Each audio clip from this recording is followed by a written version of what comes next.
Magandang araw mga kulay, welcome back sa akin channel, Greggy Farmer mga pupalo rito. Bali ngayong araw mga kulay, update tayo dito sa ating ampalaya. Yun, may mga bunga na nga siya. Gawa ng halos isang linggo rin kami nasa bakasyon mga kagulay, nasa Ilocos. Dito nakapag harvest na sila mga kagulay. Itong kakaraan ay nakapag-harvest na sila ng 120 kilos mga kagulay. Yung pa rin ang status dito sa aking palayan, malakas ang hangin. Kaya ganito ang niya. Hindi ako nagdadahilan mga kagulay. Sasabihin ko na kung nasaan ako banda mga kagulay. Nandito ako sa Riyaya mga kagulay. Sasabihin ko na yung tunay na ko. Pwede ko nang sabihin. Ayan lakas ng hangin kung naririnig nyo. Hindi pa yan yung hangin talagang pinapampag niya mga kagulay. Kaya yung iba ay siyempre nai-stress na bumabaliko talaga yung iba, maraming bumabaliko. Kasi same lang din yung abono ko, yung ko lahat ng style, lahat ng ginagawa ko nakaraan, wala namang galong baliko. Ngayon, madami siyang baliko mga kagulay. Tapos sa sobrang lakas ng hangin, kanina nagpupulot ako dito ng mga siyempre pinapampag niya mga kagulay, may mga nahulog talagang bunga mga kagulay. Yung mga malalaki na, siyempre kapag pinampag niya mabigat, ay nahulog yung bunga niya mga kagulay. Ulitin ko mga kagulay, nakaharvest na kami dito 120 kilos mga kagulay sa 352 na puno mga kagulay. Kasi 352 nung binilang ko siya mga kagulay, yung talagang nabuhay lang kasi marami ring namatay mga kagulay. Ayan, ayan katibayan mga kagulay, hindi pa ako napulot Ayan. Pinampag lang to ng hangin mga kagulay. Ayan, bago pa nga lang Pinampag to ng hangin mga kagulay. Tapos to, naka-schedule to mga kagulay. Pero kung, saglit lang mga kagulay pero kung titignan nyo, ang mga nakasabit marami mga kagulay. Marami siyang mga bunga ng mga sumusunod. Ayan Marami siyang mga maliliit na sumusunod. Yan siya. Yan, ang lakas ng hangin dito mga kagulay. Yan, makikita nyo dito. Yan Ayan mga kagulay, baka sabihin nyo nagbibiro ako, naggagawa ako ng dahilan o bakit konti lang yung na-harvest o kaya bumabalik ko. Ayan na, makikita niyo na mga kagulay. Tingnan nyo, kawawa yung ampalaya natin Yan ang lakas ng dito sa Riyaya, Quezon mga kagulay. Malapit lang ako Prosi mga kagulay. Kaya yung mga taga rito na nakasubscribe sa akin, pwede nyo kung tawagin, pasyalan din yung nyo para share ko rin yung sa actual na may share ko rin yung kaalaman ko mga kagulay. Ganito, alam na yan ng mga taga sa Riyaya mga kagulay kung gaano kalakas ng hangin dito. Ayun. Hindi mo malaman ang hangin dito mga kagulay kung habagat ba o amihan, kasi kung saan lang gagaling mga kagulay. Yan siya. Bali ngayong araw na to mga kagulay ay naka-schedule tayo ng pag-drenching mga kagulay. Ito, nagpupuno na ako ng drum. Yan. Kung tatanungin nyo kung anong ba't may ganun? Ay yan? Kung anong ginagamit kong yung pa rin, Yara pa rin ako mga gulay. Yan inaano niya talaga yung talaga sobrang lakas talaga ng hangin dito mga kagulay. Nakita nyo na ngayon dito sa video. Kasi hindi ako makapag-video, hindi ko natsyatsambahan kung minsan mag-video na talagang sobrang lakas ng hangin.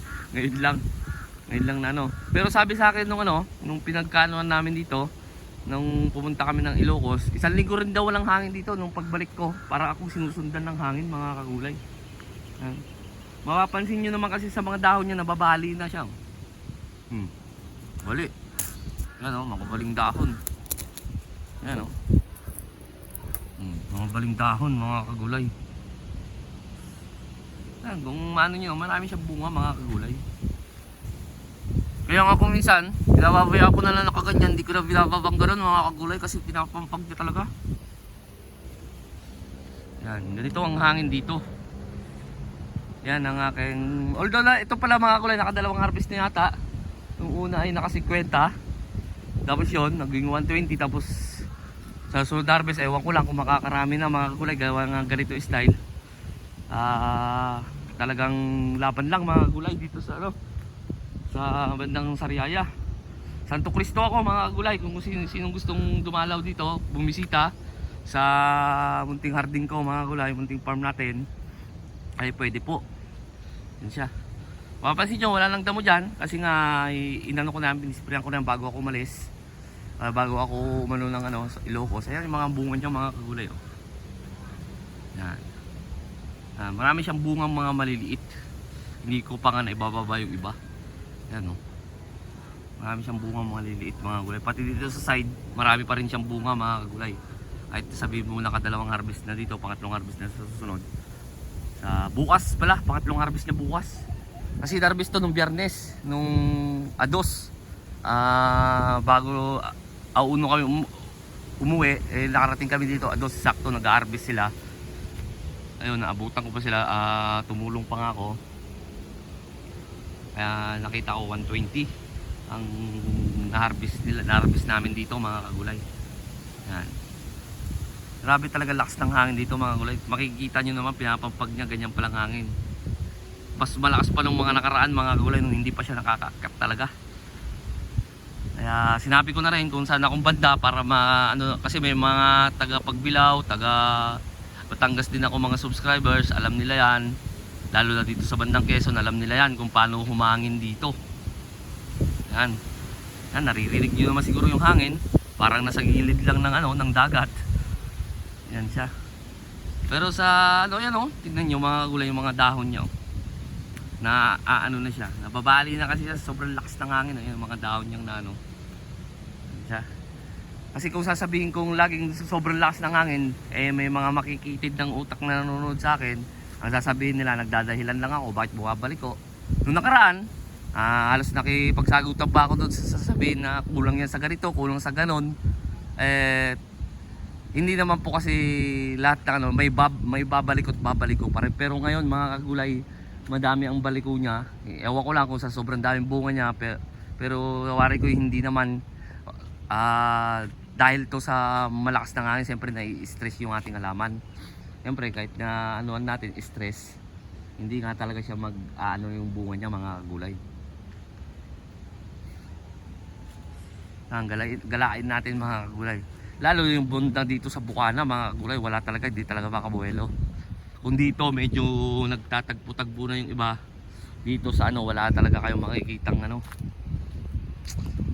Galain natin, baka sabihin ng iba yung pinapakita ko lang yung maraming bunga, pero marami talaga bunga mga gulay.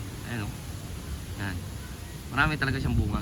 Pero dito sa Bukana sa bandang kapag galing halimbawa ang hangin sa nito, galing sa dito, south, yung amihan nga, ay talagang dinali niya doon banda. Dito mga lalaki ng bunga, sakto na to bukas. Ayan. Yan mga yan, sakto na yan bukas. Yan mga yan, mga kagulay, malalaki na. Yan. Although may tama rin siya ng ng fruit borer. Yan tatanggalin ko yan lahat mga kagulay. Gawa na nagbablog pa ako. Gagawa pa tayo ng content. Yan. Sa mga ibang nagtatanim ng ganito ang palaya, sa mga baguhan pa lang, baka sabihin nila sa ulan lang nang gagaling ang punggos. Hindi po, may sumasama po yan sa hangin. Depende po sa klase ng punggos yan mga gulay. Galing yan sa lupa, pero may tumatama. Naano nga ako, may ganyan ako. Hindi ko na mga gulay, mga namamara ko. Ayan mga gulay, ito sumasabit na yung mga ibang niya. Malalaki naman ang bunga niya dito mga gulay. Yan, makikita nyo, malalaki. Yan na ang hangin mga gulay, makikita nyo. Dito laging binabayo ng hangin mga gulay banda. Siyempre nalulusaw na yung hangin, kumbaga na siya. Kaya pagdating doon hindi Pero dito, ayan ayan. Dito talaga ang grabe na mga gulay. Yung natin. Ulitin ko mga gulay, sa magtatanong na naman, lagi kasi may nagtatanong, hindi ko na sasagot. Kung ilang puno to, 352 mga kagulay, baka hindi na nga lang. Gawa ng marami pa rin hindi talaga nabuhay yung, kasi nung binilang ko to, paakyat pa lang mga kagulay. Yan.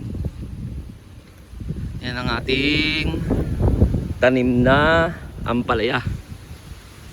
So hanggang dito na lang ako siguro mga kagulay, kasi mag-aabono pa kami. Kailangan na natin makapag-abono dito.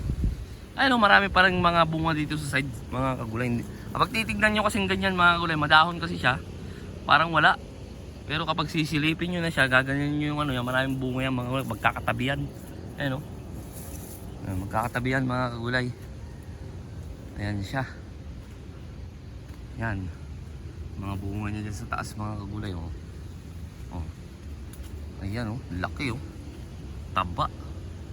Oh. Yan ang ating bunga. Yan ang mga bunga pa lang yun sa baba oh. Kasi nakakadalawang harvest pa lang tayo. Pangatlo pa lang kapag ano. Yan pa lang. Mga kagulay. Yan. So hanggang dito na lang ako siguro mga kagulay. Sa bago pa lang sa munting channel ko, huwag nyo kalimutang mag-subscribe. At i-click nyo na rin po yung notification bell para update kayo lagi sa gagawin kong video tungkol dito sa pagtatanim ko. Maraming salamat po sa legit na sumusuporta sa akin. God bless po sa ating lahat.